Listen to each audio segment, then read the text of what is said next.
Campina Grande, sexta-feira, 17 de maio. Hoje comemora-se o Dia das Comunicações Internacional e da Telecomunicação. Você que está conosco, continue com seu coração ligado para receber a palavra de Deus, que será ministrada pela missionária Lucicleide. Espero que você, também ao término deste programa, deleite-se com a belíssima música interpretada pelo cantor Ronquenoli. Mas queríamos, nessa oportunidade, falar sobre hoje ser o Dia das Telecomunicações Internacional. Vocês têm acompanhado através da mídia toda aquela tragédia que sobreveio sobre o estado do Rio Grande do Sul, principalmente cidades que foram totalmente destruídas. Muitas famílias perderam seus bens, perderam suas casas, perderam entes queridos, e o estado é de calamidade. Por isso, inclusive, nós estamos numa campanha, uma verdadeira maratona em todos os estados, em todas as cidades do Brasil, fazendo coleta de gêneros alimentícios não perecíveis, roupas, sapatos, agasalhos e também alimento não perecível para aquelas famílias que foram atingidas de forma muito trágica. Nós temos visto e temos assistido imagens que têm realmente chocado o nosso coração. Eu tive a oportunidade de ver algumas delas, e dentre elas uma em que, em meio a toda aquela tragédia de perdas de bens, de imóveis, de vidas, famílias estão hoje desabrigadas do seu lar, estão em colégios, faculdades. Essas famílias perderam tudo. Muitas vezes nós reclamamos por coisas tão simples. Reclamamos porque o café está frio. Reclamamos porque está fazendo calor, porque está fazendo frio. Reclamamos porque nós não tivemos o direito, às vezes, de defender ou evitar um acidente. Pois bem, são coisas que nós poderíamos reconhecer e podemos superá-las. Agora, quem perdeu tudo está numa situação gravíssima. Uma situação em que olha para um lado, olha para o outro, olha para tudo que é de canto e não vê a esperança de que vai sair daquela situação. Muitas dessas famílias estão ali sofrendo e padecendo, precisando de ajuda, de socorro, de auxílio. E eu quero, nessa oportunidade, encorajar muitas famílias que estão conosco, principalmente se você reside em Campina Grande.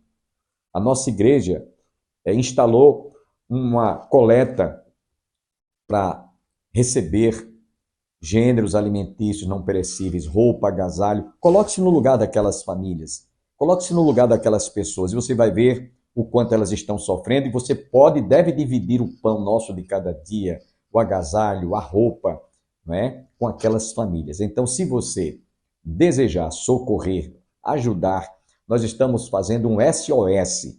Igreja do Calvário está de portas abertas no horário comercial, ou às terças-feiras, ou às quintas-feiras à noite, ou aos domingos pela manhã, escola dominical, e domingo à noite, às 18 horas, estamos de portas abertas para receber socorro, ajuda, auxílio, alimento, água. Eles estão precisando de água para matar a sede. E você precisa de estender a sua mão para socorrer aquelas famílias. Esse é o apelo que nós fazemos através do programa Opção para a Vida. Para aqueles que não sabem, quiserem se dirigir para ofertar, para oferecer alguma ajuda, algum auxílio, a Igreja do Calvário está situada às margens do Açude Velho, confluência com o Parque da Criança, no início do giradouro da Avenida Brasília. É fácil você localizar a Igreja do Calvário. Então vá lá, no horário comercial, todos os dias, ou às terças, quintas à noite, ou aos domingos pela manhã, ou à tardinha, às 18 horas. Nós estaremos imensamente agradecidos por você dividir o pão nosso de cada dia com estas famílias. Fica o nosso apelo. Moisés, o grande libertador do povo de Israel, o grande legislador e líder que conduziu o povo do Egito à terra de Canaã, escreveu o Salmo 90. E neste salmo ele destaca a eternidade de Deus, quando confessa: Senhor, Tu tens sido nosso refúgio de geração em geração. Mas, ao mesmo tempo, Moisés chama atenção para a transitoriedade da vida humana. Se Deus é eterno, o homem tem uma vida curta sobre a terra. Ele é como uma flor que brota, viceja pela madrugada, mas ao cair do sol, à tarde, esta flor murcha e seca. Assim é a nossa vida, breve e curta. A nossa vida é como um sonho, é como um vento, uma névoa que vem, que vai e que passa. A nossa vida é como a agulha de um tecelão, como um breve pensamento, como um corredor veloz. Moisés chegou a dizer que a nossa vida se estende até aos 70 anos, em havendo vigor até 80, mas o que vem depois disto é canseira e enfado. Porém, Deus é eterno. Para Ele, um dia como 1000 anos como um dia.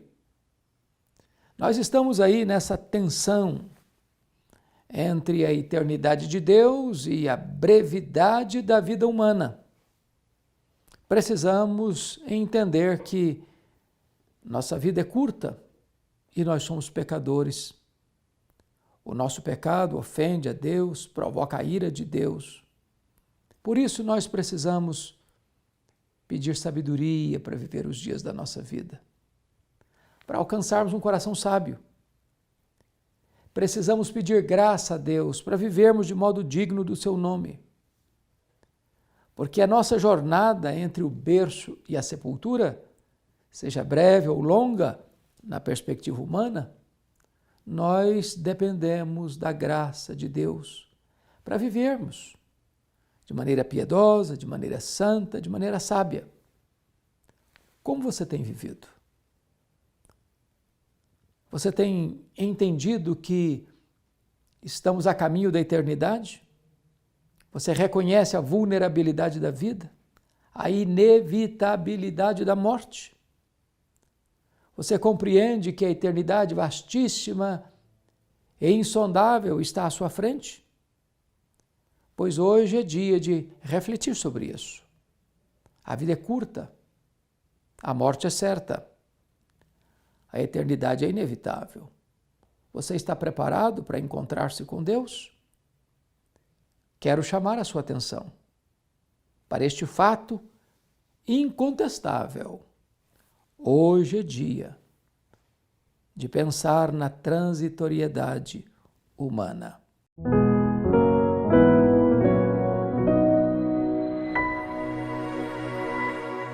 Da minha parte, irmãos, eu quero, junto com as minhas irmãs, meditar sobre o tema que nos foi trazido, mente renovada, mulher transformada, e nós iremos analisar justamente o que foi que o apóstolo Paulo disse no versículo, o irmão pode passar o slide, o versículo que é o texto base para esse tema, desse nosso encontro hoje, que se encontra lá em Romanos, capítulo 12, versículo 2. Eu quero ler com as irmãs a partir do versículo 1, versículos 1 e 2. Amém? Rogo, pois, irmãos, pelas misericórdias de Deus, que apresenteis o vosso corpo por sacrifício vivo, santo e agradável a Deus, que é o vosso culto racional. E não vos conformeis com este século, mas transformai-vos pela renovação da vossa mente, para que experimenteis qual seja a boa, perfeita e agradável vontade de Deus. Pode passar os 56 depois de Cristo. E essa, irmãs, é a carta mais longa, considerada a carta mais longa e mais grandiosa de Paulo. por ela conter a mais completa explicação de Paulo sobre a doutrina da justificação pela fé em Cristo Jesus. Então é uma carta riquíssima, assim como todas as outras epístolas escritas por Paulo. Eu sei que a gente é suspeito quando a gente vai falar do apóstolo Paulo, que a gente fica tendencioso a ser fã dele. Era um verdadeiro homem de Deus. E esta é considerada por aqueles que estudam a carta mais rica, vamos dizer assim, por conta dele abordar com uma teologia tão profunda a questão da doutrina da justificação pela fé em Cristo Jesus. E eu acredito que seja propício nós entendermos isso antes de adentrarmos no texto. Pode passar, irmão, por favor. Os crentes de Roma, eles foram orientados por Paulo, irmãos, como está escrito aqui, eles foram exortados a viver uma vida que resultasse na vontade de Deus. Então a orientação de Paulo aqui no início deste capítulo, especificamente no versículo 2, Paulo ele vem mostrar de uma forma simples para nós entendermos, como eu quis pontuar aqui, que existem duas formas de viver nesse mundo. Não existe um meio termo entre uma e a outra. Não existe uma terceira forma. Paulo expôs aqui no versículo 2 que existem duas formas de nós vivermos nesse mundo. Segundo os moldes deste século, ou deste mundo, ou segundo o sistema pecaminoso que governa esse mundo, e segundo o molde de Deus, segundo a sua sã doutrina. Pode passar, irmão. Então aqui no versículo 2, ele vem resumir isto. O versículo a gente dividiu em 3 partes. Inicialmente, o apóstolo diz, depois de no versículo 1, ele dizer aos irmãos que eles deveriam apresentar os seus corpos como sacrifício vivo, santo e agradável a Deus, que é o culto racional. Ele continua aqui e inicia essa exortação para os romanos, que naquele contexto, irmãos, essa carta foi escrita para os crentes de Roma, que era uma mistura entre judeus e gentios. Essa carta foi escrita para esses crentes que viviam em que contexto? Em um contexto de uma grande cidade, capital do império, e que tinha o pecado como uma prática normal, como é nos nossos dias. Nós sabemos que nos nossos dias é anormal você não viver na prática do pecado. Isso causa escândalo para muitas pessoas. E no contexto de Roma não era diferente, irmãos. Então, nós vamos dividir esse ensinamento de Paulo para os romanos, que era tão atual para a situação dos crentes de Roma, como é atual para nós, crentes dos anos 2000, 2024. Primeira parte, não vos conformeis com este século. Segundo, mas transformai-vos pela renovação da vossa mente. Terceiro, para que experimenteis qual seja a boa, agradável e perfeita vontade de Deus. Pode passar, por favor. Então, irmãos, essa palavra conformar, que Paulo ele vem exortar aqui, não vos conformeis com este mundo. Como nós já sabemos, o mundo é o sistema pecaminoso, o sistema que rege o mundo. Nós sabemos que o mundo jaz no maligno. Então, esse conformar é o mesmo que amoldar.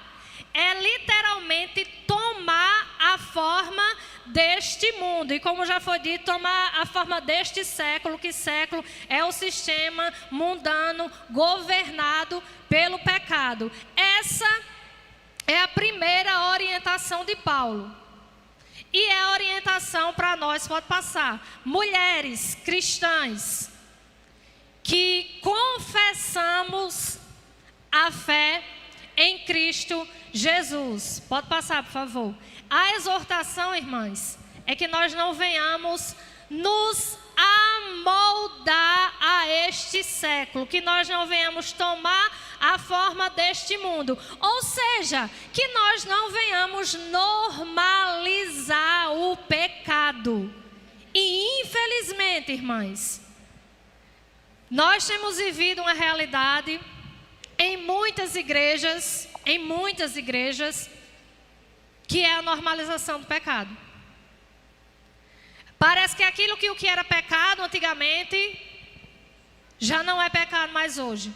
Parece que o que era pecado nos tempos de Paulo, quando ele escreveu aos Romanos, por exemplo, não era mais pecado. Parece que o que era pecado há 20 anos atrás, para algumas pessoas não é mais pecado. Como se Deus quem tivesse que se amoldar com as nossas mudanças de pensamentos.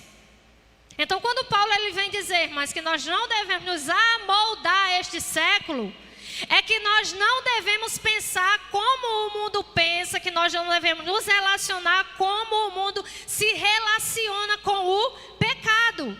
Eu tenho certeza que vocês conhecem essa mulher aqui do canto, que já morreu. Tenho certeza que vocês conhecem ela, nem que seja de alguma camiseta, de algum vídeo. Essa mulher idolatrada, praticamente idolatrada pelo movimento feminista. Ela é conhecida como Frida.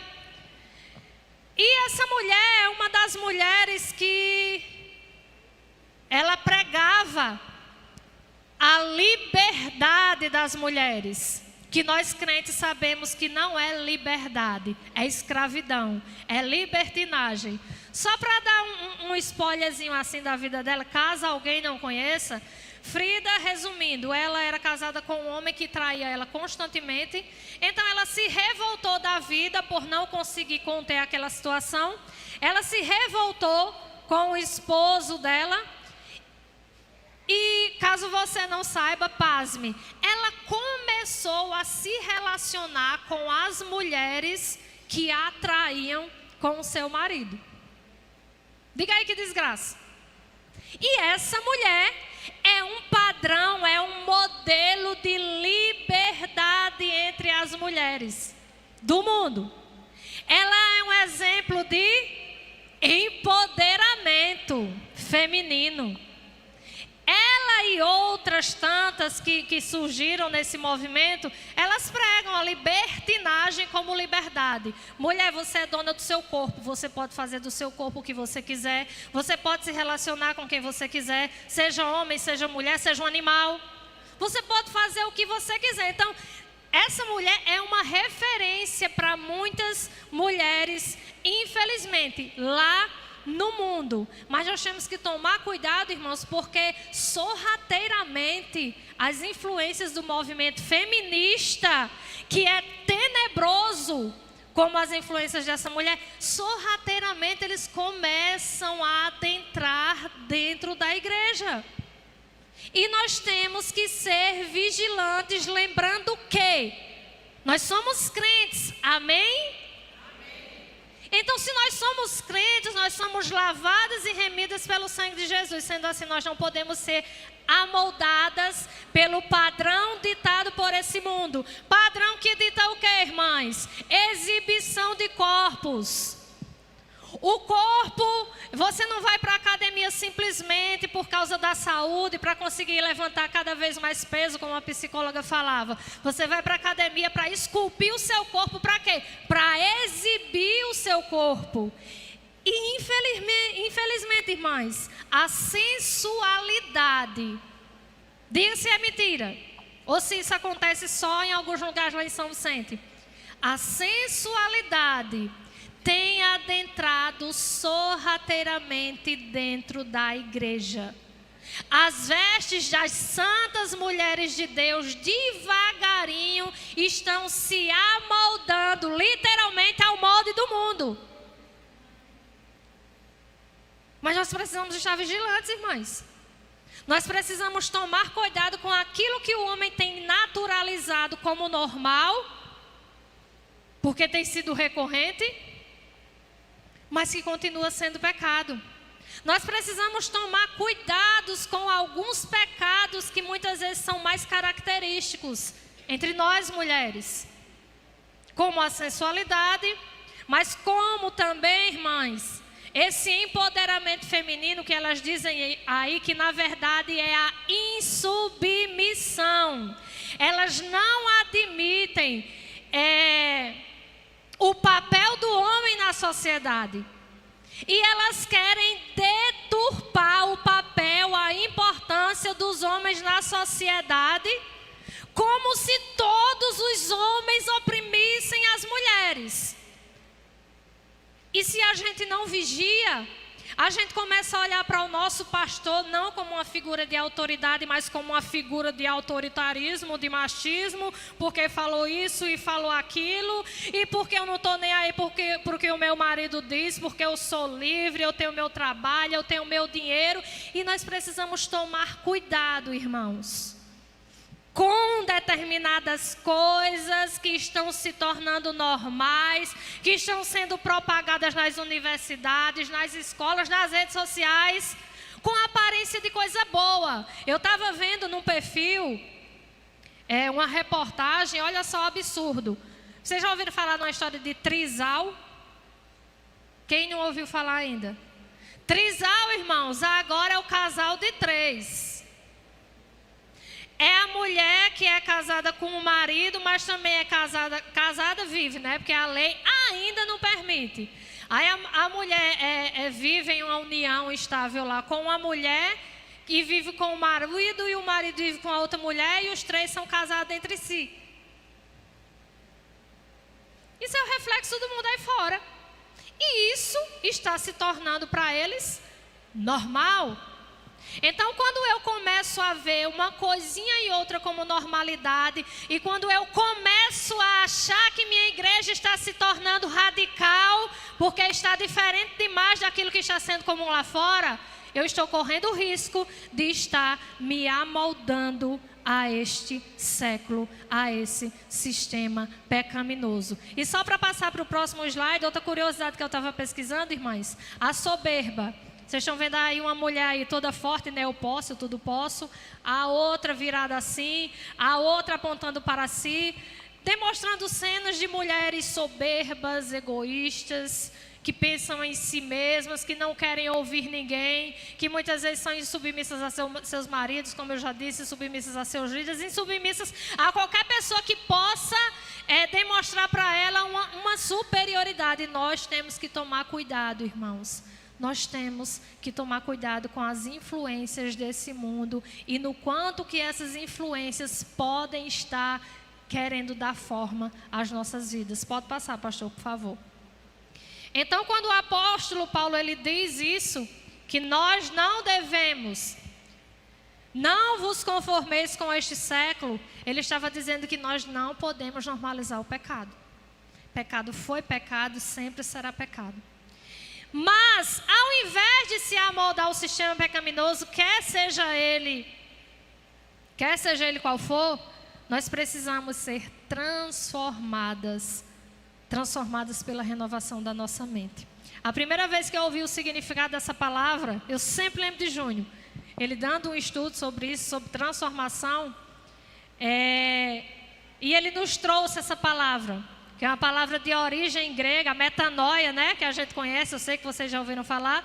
E essa palavra grega que nos traz aqui é transformação total, irmãs. Eu trouxe aí a imagem da lagarta que se transforma em borboleta, é aquilo que a gente conhece como metamorfose.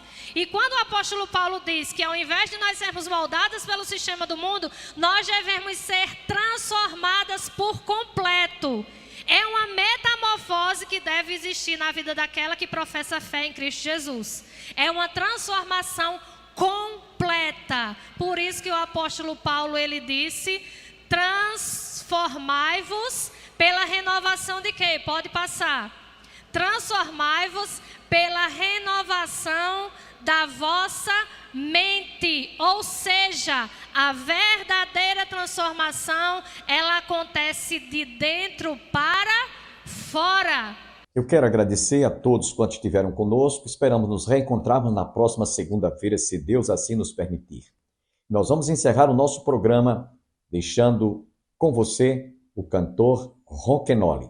Não esqueçam de visitar a igreja mais próxima da sua casa, não esqueçam também de fazer a doação de gêneros alimentícios não perecível, de roupa, água, àquelas famílias que estão desabrigadas lá em Porto Alegre, no Rio Grande do Sul. Você poderá fazer a doação da sua generosa oferta através da Igreja do Calvário, no horário comercial, às terças-feiras à noite, às quintas-feiras à noite, pela manhã a escola bíblica dominical e à noite às 18 horas no culto divino você poderá levar a sua doação. Para aqueles que não sabem, a Igreja do Calvário está situada às margens do Açude Velho, confluência com o Parque da Criança.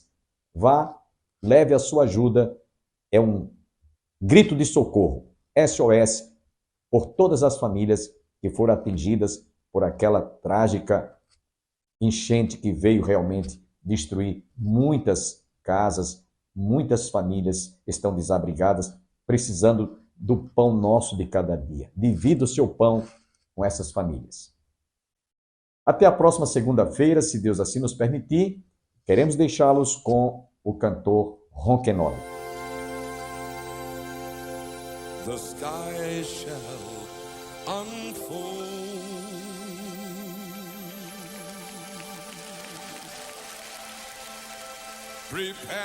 preparing his entrance.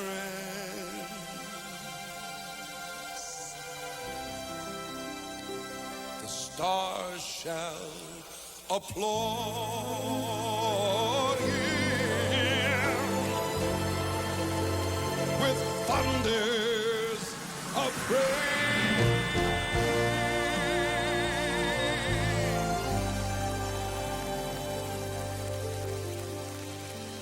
The sweet light in his eyes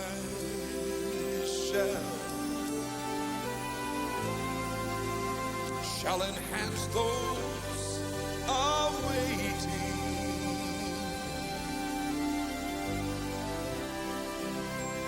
And we shall behold him then face to face. You know this, sing it with us. We shall behold him. We shall behold him face to face in all of his glory.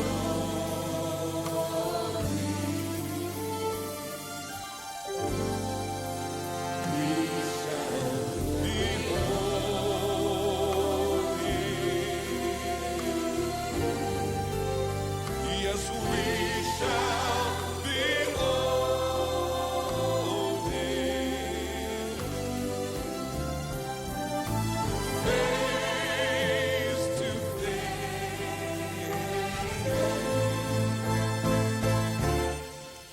Our Savior and Lord,